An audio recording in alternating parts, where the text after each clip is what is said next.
വാർത്തകളെ വളച്ചൊടിക്കൽ, രാഷ്ട്രീയ താല്പര്യങ്ങളോടെ കഥകൾ മെനയൽ, അങ്ങനെ സമകാലീന മാധ്യമ പ്രവർത്തനത്തിന്റെ വൈകൃത മുഖത്തെ വിമർശന വിധേയമാക്കാനാണ് ശ്രമിച്ചിട്ടുള്ളത്.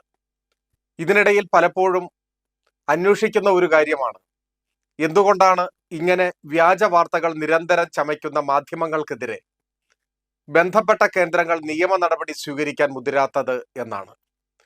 അതിന്റെ ലളിതമായ ഉത്തരം, പലപ്പോഴും വ്യാജ വാർത്തകൾക്കെതിരെ നിയമ നടപടി സ്വീകരിക്കാൻ അത്തരം വാർത്തകളുടെ പരിക്കേൽക്കേണ്ടി വരുന്നവർ തയ്യാറാകാത്തത് വ്യവഹാരത്തിന്റെ നൂലാമാലകൾ, സാങ്കേതികത്വങ്ങൾ അതിന്റെ പുറകെ നടക്കാൻ സമയമില്ലാത്തതുകൊണ്ട്, അല്ലെങ്കിൽ അതിന് പണമില്ലാത്തതുകൊണ്ട് ഒക്കെയാണ്. എല്ലാ ദിവസവും കേരളത്തിലെ മാധ്യമങ്ങൾക്കെതിരെ ഇത്തരത്തിൽ നിയമയുദ്ധം നടത്താനുള്ള വക അവർ ഒപ്പിക്കുന്നുണ്ട്. അപ്പോൾ എല്ലാ ദിവസവും കേസ് കൊടുക്കേണ്ടതായി വരും. അത് അപ്രായോഗികമായതിനാൽ പലരും ഈ വയ്യാവേലിക്ക് നിൽക്കാൻ പോകാറില്ല. അത് മാധ്യമങ്ങൾക്ക് ഒരു വളമായി മാറുന്നു. നുണപ്രചാര വേലയ്ക്ക് കരുത്തു പകരുന്നു. ഞങ്ങൾ എന്തും ചെയ്യും, ഏത് പച്ചക്കള്ളവും പറയും, ചോദിക്കാൻ ആരുമില്ല എന്ന ധൈര്യത്തിൽ അവർ മുന്നോട്ട് പോകുന്നു. ഇങ്ങനെ മുന്നോട്ട് പോകുന്നതിനിടയിൽ അപൂർവമായാണെങ്കിലും ചിലർ നിയമ നടപടികൾ സ്വീകരിക്കുന്നുണ്ട്. അത്തരം നിയമ നടപടികൾ സ്വീകരിക്കപ്പെടുമ്പോൾ പലപ്പോഴും മാധ്യമങ്ങൾ അടിപതറി വീഴുന്നതും നമുക്ക് കാണാൻ കഴിയും. ഏതാനും മാസങ്ങൾക്ക് മുൻപ് അത്തരം ഒരു നിയമ നടപടിയുടെ അന്ത്യത്തിലാണ് മാതൃഭൂമി ദിനപത്രം കർഷക സംഘത്തിന്റെ നേതാവ് പി കൃഷ്ണപ്രസാദിനോട് നിരുപാധികം മാപ്പപേക്ഷിച്ചുകൊണ്ട് ഒരു പ്രസ്താവന മാതൃഭൂമി ദിനപത്രത്തിൽ പ്രസിദ്ധീകരിച്ചത്.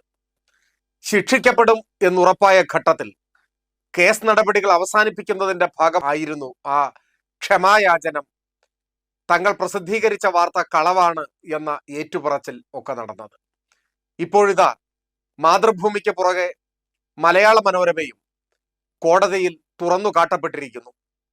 മുൻപ് ഇടതുപക്ഷ ജനാധിപത്യ മുന്നണിയുടെ ഇപ്പോഴത്തെ കൺവീനർ സഖാവ് ഇ പി ജയരാജന്റെ ഭാര്യയ്ക്കെതിരായാണ് അപകീർത്തികരമായ വ്യാജ വാർത്ത മലയാള മനോരമ പ്രസിദ്ധീകരിച്ചത്.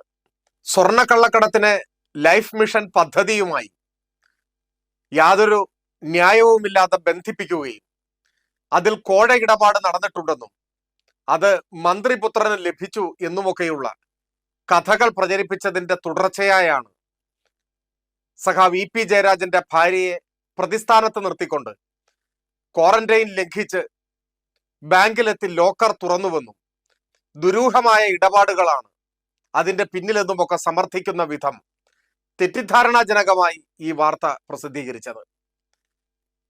ഇ പി ജയരാജന്റെ ഭാര്യ കോടതിയെ സമീപിച്ചു. ഇപ്പോൾ കോടതി വിധി പുറത്തു വന്നിരിക്കുന്നു. മലയാള മനോരമയുടെ നുണപ്രചാര വേലയ്ക്ക് കോടതി ഇപ്പോൾ നൽകിയിട്ടുള്ള ശിക്ഷ 10 ലക്ഷം രൂപയാണ്. ഇ പി ജയരാജന്റെ പങ്കാളിക്ക് 10 ലക്ഷം രൂപ മലയാള മനോരമ നഷ്ടപരിഹാരമായി നൽകണം. ഓരോരുത്തരും ഇങ്ങനെ കേസിന് പോയാൽ മനോരമയുടെ മൊത്തം ആസ്തിയും വിറ്റാലും നഷ്ടപരിഹാരം കൊടുത്തു തീർക്കാൻ കഴിയുമെന്ന് തോന്നുന്നില്ല. ഏതായാലും മാധ്യമങ്ങളുടെ വ്യാജ പ്രചാരവേല ചർച്ച ചെയ്യപ്പെടുന്ന ഒരു ഘട്ടത്തിൽ ധാർമ്മികതയെ കാറ്റിൽ പറത്തിക്കൊണ്ട് പച്ചക്കള്ളം രാഷ്ട്രീയ ദുഷ്ട താല്പര്യങ്ങളാൽ പ്രചരിപ്പിക്കുന്ന മനുഷ്യത്വരഹിതമായ നുണജീവികൾക്ക് കോടതിയിൽ നിന്നുള്ള ഈ തിരിച്ചടി വീണ്ടും വിചാരത്തിന് അവസരമൊരുക്കുന്നുവെങ്കിൽ നല്ലത്. പക്ഷെ അതിന്റെ ലാഞ്ചന പോലും പ്രകടിപ്പിക്കാത്തതാണ് മനോരമയുടെ പ്രതികരണം. ഈ നിയമയുദ്ധം